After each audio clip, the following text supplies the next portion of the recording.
بتمنی دل نمیدم سرسری بال بزای سرسریم دل میبرم از هر کسی من اینجوریم و هیچ کسی نمیرسه به من از بری بتمنم و داش علی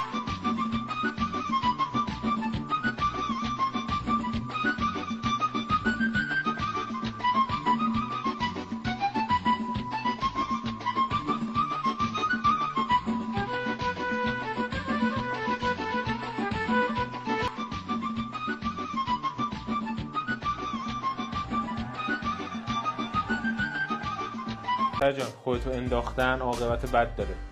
بذار یه مثال واسط بزنم. تو عین توپی زمین عین دروازه خودی. یا بخوام یه مثال دیگه بزنم که مفهوم تر شه واسط. من مثال شما رو میشناسم آشنا با مثالتون. مثال نزنید. پشیمون شدی؟ به نظرم مثل من دیگه نمیاد. چی میاد تمام خودم بکشم. همون خودتو بکش چون مثل من دیگه نمیاد. هر چقدر تلاش بکنی نمیتونی. جوون تو هم تیمت باخته؟ نه من تیمم نباخته. نباخته که برو کنار دیگه.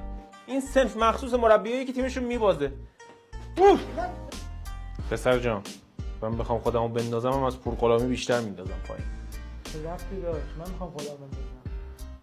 ولی من از پرغلامی خودمو بیشتر میتونم بندازم پایین. آقا ما هفته قبل یه سری پیشنهاد دادیم به فیفا که بیشتر از خود فیفا شما استقبال کردید. چه تو مجازی چه تو حقیقی. الان میخوایم 3 تا پیشنهاد جدید بدیم از استفاده موسیقی در صفحه رسمی فیفا. امیدواریم که دیگه از این 3 تا استفاده بکنه.